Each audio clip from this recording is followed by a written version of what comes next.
وہ کالمہ یہ ہوا کہ فرشتے نے حضرت ایوب علیہ السلام کی طرف اشارہ کر کے شیطان سے کہا کہ دیکھ تو یہ کہتا تھا کہ میں ان سارے آدم کے بیٹوں کو گمراہ کروں گا، چاروں طرف سے ان پر حملے کروں گا، اور دیکھو یہ ایک ایوب علیہ السلام کو دیکھو کہ اللہ تبارک و تعالیٰ کے کیسے پرہیزگار بنتے ہیں۔ ایک طرف ان کو عبادت میں ایک اونچا مقام حاصل ہے، اور دوسری طرف ان کی دنیاوی زندگی بھی بڑی شاندار ہے، اور دنیا کا اتنا مال و دولت ان کے پاس ہونے کے باوجود اللہ تبارک و تعالیٰ سے ان کے تعلق میں کوئی کمی نہیں ہوئی، اتنے یہ خوشحال ہے۔ ورنہ عام طور سے اے شیطان، جب تو لوگوں کے پاس دولت آ جاتی ہے تو وہ تو اس کو گمراہ کرتا ہے، اللہ تعالیٰ سے اس کو بھٹکا دیتا ہے، لیکن دیکھ یہ بندے بیٹھے ہیں اللہ کے کہ جو اتنی دولت کے باوجود اللہ جل جلالہ کے ساتھ ان کے تعلق میں کوئی کمی نہیں آئی۔ تو شیطان نے کہا، ایک طرح سے شیخی بگار کر کہا کہ جو تم کہہ رہے ہو نا کہ یہ بہت پرہیزگار اور متقی آدمی ہے، میں ذرا سا ان کے اوپر ایک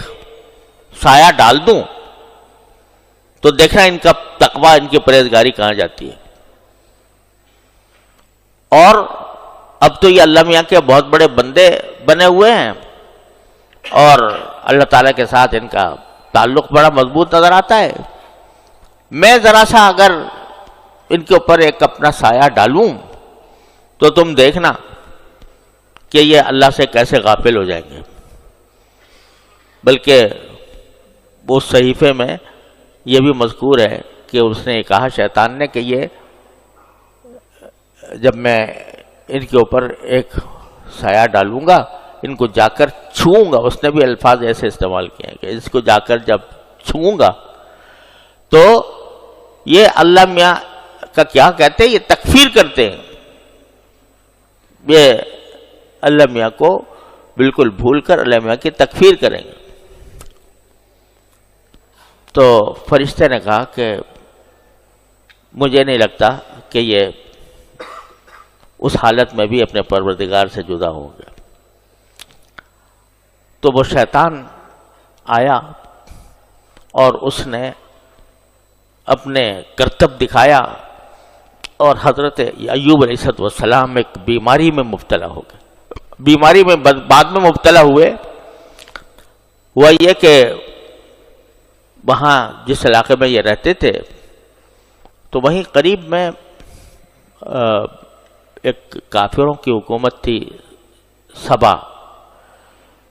ملک سبا تھا۔ تو سبائی لوگ، سبا کے رہنے والے، وہ اچانک حملہ آور ہوئے حضرت ایوب علیہ السلام کے بستی پر، اور ان کے جتنے جانور تھے، جتنے مویشی تھے، وہ سب اٹھا کے لے گئے۔ بلکہ اس مصیبت پر بھی اللہ تبارک و تعالیٰ کے ساتھ ان کا تعلق وہی برقرار رہا جو پہلے تھا۔ تو اس موقع پر فرشتے نے اس شیطان سے کہا کہ دیکھو، تم نے جا کر ان کی اولاد کو بھی ختم کر دیا، ان کا مال بھی سارا لوٹ لیا گیا، پھر بھی دیکھو یہ کس طرح صبر کی تصویر بنے ہوئے ہیں۔ تم یہ کہتے تھے کہ یہ جب ان کے اوپر میں اپنا سایہ ڈالوں گا تو یہ دیکھنا کہ اللہ میاں کے ساتھ ان کا تعلق کیسا برقرار رہتا ہے۔ تو دیکھو اس میں اتنی مصیبت پیش آنے کے باوجود سارا مال بنال لٹ گیا، ساری اولاد ختم ہو گئی، مگر یہ شخص اب بھی اللہ تعالیٰ کے ساتھ رجوع کیے ہوئے ہیں۔ تو شیطان نے کہا کہ ابھی تو میرا آدھا ہاتھ پڑا ہے، اور جب میں پورا ڈالوں گا تو پھر دیکھنا ان کا کیا حال ہوگا، یہ اللہ تبارک و تعالیٰ کے ساتھ ان کا تعلق کیسا برقرار رہتا ہے۔ چنانچہ اللہ تبارک و تعالیٰ کی مشیت سے ان کے اوپر بیماری آ گئی۔ بیماری کیا تھی اس کی کوئی تفصیل نہ قرآن کریم میں بیان ہوئی ہے، نہ صحیح احادیث میں اس کا کوئی تذکرہ آیا ہے۔ البتہ وہی جو میں صحیفہ کہہ رہا ہوں، ایوب علیہ السلام کا صحیفہ جو بائبل کے اندر بھی موجود ہے، اس میں یہ مذکور ہے کہ کچھ جلدی بیماریاں ہو گئی تھیں، ان کو جلد کی پھوڑے پھنسی نکل آئے تھے، لیکن اس کے اوپر لوگوں نے ردے جمائے ہیں کہ بھئی ان کو ایسی بیماری ہو گئی تھی کہ لوگ گھن کرنے لگے تھے، اور ان کے جو خاص اولاد تھی وہ بھی ان سے نفرت کرنے لگی تھی، اور کہیں جا کے کوڑے پر ڈال دیا تھا۔ یہ سب واہیات فضول روایتیں ہیں، ان کا کوئی تک نہیں ہے۔ اللہ تعالیٰ اپنے انبیاء کرام علیہ السلام کو جب بھیجتے ہیں تو ان کو ایسی بیماریوں سے اور ایسی حالتوں سے محفوظ رکھتے ہیں کہ جو لوگوں کے لیے نفرت کا باعث ہوں۔ لہذا یہ سب روایتیں فضول ہیں، ان کی کوئی اصل نہیں، ان کی کوئی بنیاد نہیں۔ بیماری تھی بے شک، اور لمبی بیماری تھی جب یہ صورتحال پیش آئی۔ تو جب ایک طرف تو بیماری آ گئی، اور بیماری بھی ایسی جو تکلیف دہ بیماری تھی، مال منال ضائع ہو گیا، اولاد ہلاک ہو گئی، خود اپنے اوپر ایک ایسی بیماری لاحق ہو گئی کہ جو بے چین کرنے والی تھی۔ لیکن حضرت ایوب علیہ السلام کے اللہ تعالیٰ کے ساتھ تعلق میں کوئی فرق نہ آیا۔ اسی حالت میں ایک اور آزمائش آئی۔ آزمائش یہ آئی کہ 3 ان کے دوست تھے، ساتھی تھے، وہ آئے ان کے پاس بیماری کی حالت میں، اور ان میں سے ہر ایک نے اپنے دلائل پیش کر کے ان کے سامنے یہ بات کرنے کی کوشش کی کہ یہ جو بیماری آئی ہے یہ آپ کے کسی سخت گناہ کی وجہ سے آئی ہے، کوئی گناہ ہو گیا آپ سے زبردست جس کی بنا پر یہ بیماری آئی ہے آپ کو۔ وہ سارا زور اپنے زور بیان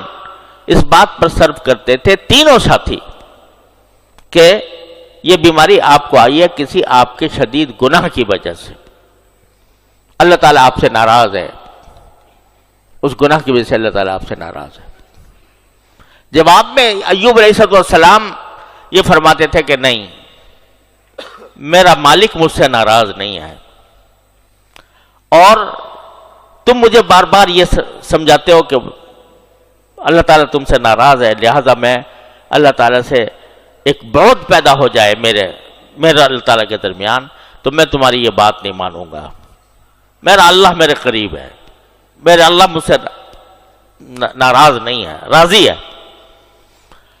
اور اس کے اوپر دلائل پیش کرتے تھے حضرت ایوب علیہ السلام۔ آپ اندازہ کیجئے ایک آدمی بیماری میں مبتلا ہے، اولاد اس کی ساری ہلاک ہو چکی ہے، اور سارا مال اس کا ختم ہو چکا ہے، بیماری ایسی لگ گئی ہے کہ ہر وقت تکلیف میں ہے انسان، اور اس وقت میں آ کے لوگ مناظرہ کر رہے ہیں کہ بھئی یہ تمہاری گناہوں کی سزا ہے، اللہ میاں ناراض ہے تم سے۔ اور اس کے جواب میں یہ مناظرہ کر رہے ہیں کہ نہیں میرا اللہ مجھ سے ناراض نہیں ہے، ہاں مجھ پر اللہ نے یہ آزمائش مسلط کی ہے، اور اس آزمائش میں مجھے صبر سے کام لینا چاہیے، اور جب میں صبر سے کام لوں گا تو میرا مولا ضرور مجھے اس مشکل سے نجات دلائے گا۔ کہ حضرت ایوب علیہ السلام کو اللہ تعالیٰ نے صبر کا بہت اونچا مقام عطا فرمایا تھا، اور ان کو ایک مدت تک ایک سخت بیماری نے پکڑا ہوا تھا، اور اسی میں انہوں نے پھر دعا مانگی تو اللہ تعالیٰ نے ان کو شفا عطا فرمائی۔ ایوب علیہ السلام کی اس دعا میں ہے، میں اللہ میاں تین باتیں کہہ رہا ہوں، میں ہوں، میری بیماری ہے، اور تو ارحم الراحمین ہے۔ میں کچھ نہیں کہتا اب کیا کریں اب کیا نہ کریں۔ تو اس میں جو لطف ہے، اس دعا کا جو لطف ہے کہ اظہار و بیان سے آگے، اس سے آگے ہے یہ انی مسنی الضر وانت ارحم الراحمین۔ اسی طرح دوسری جگہ قرآن کریم میں حضرت ایوب علیہ السلام کی دعا وہاں پر بھی ذکر کی ہے، تو کیا ہے کہ انی مسنی الضر مسنی الشیطان بنصب وعذاب۔ وہاں بھی بس اتنا ہے کہ یا اللہ مجھے شیطان چھو گیا ہے تکلیف دے کر،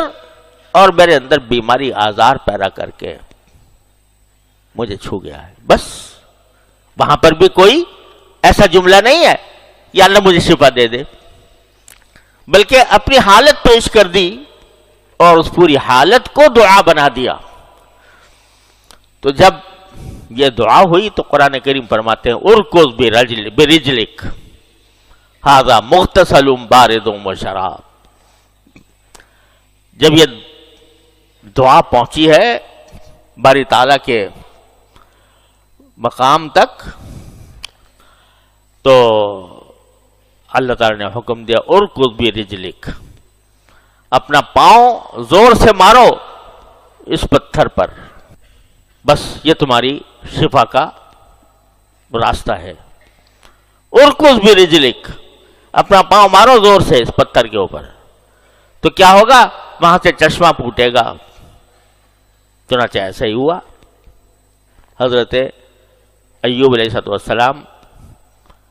اسی بعض روایات کے اندر آیا ہے کہ جب اٹھ کے جانے لگے تو پہلے تو یہ حالت ہو گئی تھی کہ چلنا ہی مشکل تھا، لیکن ان کی اہلیہ وفادار اہلیہ تھیں،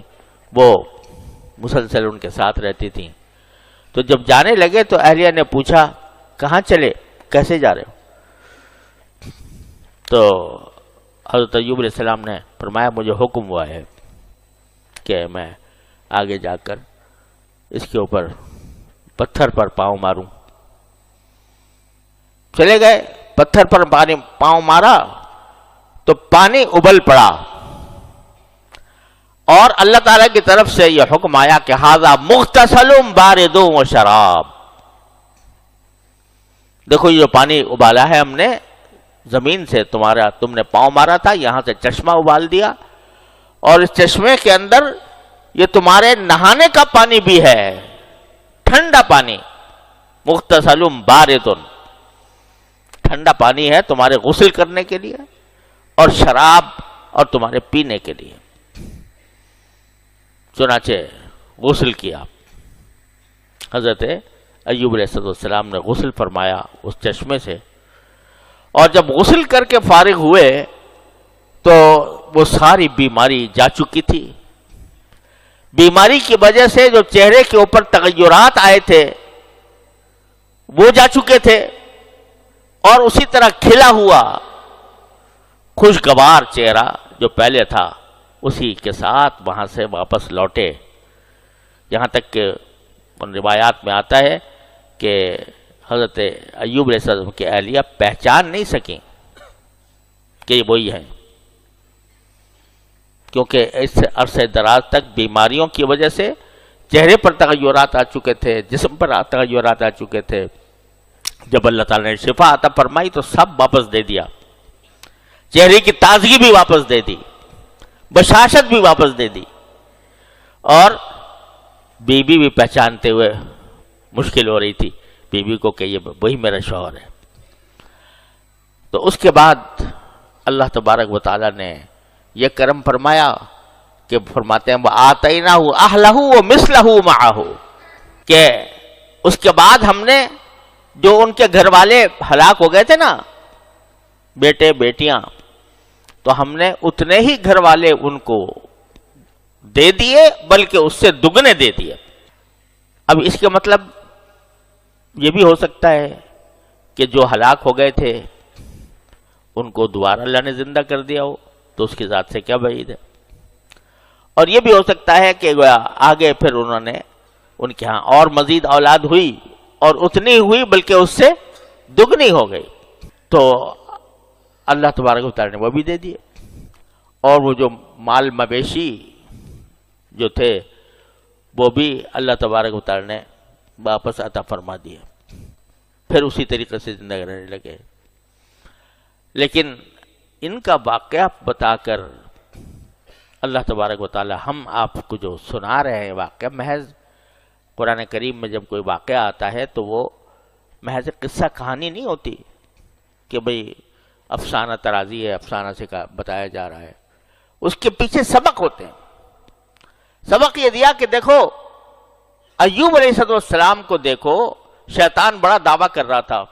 اگر وہ روایت صحیح ہے تو شیطان بڑے دعویٰ کر رہا تھا کہ ان کی ساری راست بازی، سارا تقوی میں ختم کر دوں گا، ان کو بیماری کے اندر مبتلا ہوں گے تو. لیکن وہ صبر و استقامت کا پہاڑ، ان کو آنے والے کہہ رہے ہیں کہ تجھ سے اللہ ناراض ہے، مگر وہ ڈٹا ہوا ہے کہ نہیں، میں ناراض نہیں ہے، جب اس کا حکم ہوگا خود بخود ٹھیک ہو جائے گا، اور مجھے اس وقت تک صبر کرنا ہے. صبر کا یہ اعلیٰ ترین مقام حضرت ایوب علیہ السلام کو مثال دی جاتی ہے آج دنیا میں. صبر ایوب علیہ السلام کا صبر